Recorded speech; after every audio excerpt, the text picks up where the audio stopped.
संदर्भामध्ये सूचित केलेलं आहे आणि वरिष्ठांशी चर्चा केल्यानंतर मी त्यांना म्हटलं प्रवेशाच्या संदर्भामधली भूमिका तुम्ही केव्हा जाहीर करणार आहे, म्हणजे केव्हा प्रवेश माझा होईल याची तारीख काही आहे का.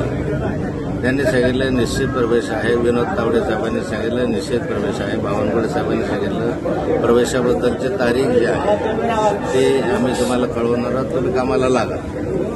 आणि म्हणून त्या संदर्भामध्ये त्यांनी मला सूचना केली की तुम्ही बैठका वगैरे घ्यायला हरकत नाही, प्रवास करायला हरकत नाही, तरी तुमचा प्रवेश निश्चित झालेलाच आहे आणि त्यामुळे तुम्ही याच्यासाठी करा. म्हणून गेल्या 2 दिवसापासून मी प्रत्यक्ष प्रचारामध्ये सहभागी झालेलो आहे.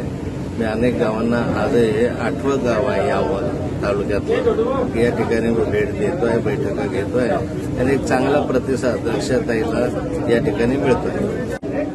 मला लीड किती मिळेल काय मिळेल यापेक्षा मला ठिकाणी कार्यकर्त्यांमधला जो उत्साह दिसतोय त्याला अधिक आनंद वाटतो आणि हा जो उत्साह त्यांचा आहे या उत्साहामुळे कार्यकर्त्यांचं म्हणणं आहे की मागच्या वेळेस आम्ही 45,000 लीड आम्हाला मिळाला, यावेळेस नक्कीच आम्ही 60,000 पर्यंत लीडला जो असं कार्यकर्त्यांचं म्हणणं आहे. आणि मला विश्वास आहे की मेहनत करून कष्ट करून परत मतदानाची टक्केवारी वाढवून निश्चित मोदीजींवर असलेला विश्वास व्यक्त करून या ठिकाणी हा लीड नक्कीच वाटतं. त्यांचे हे मुंगेरी लाल के हसीन सपने असाच हा त्यांचा 400 पारचा नारा राहणार आहे.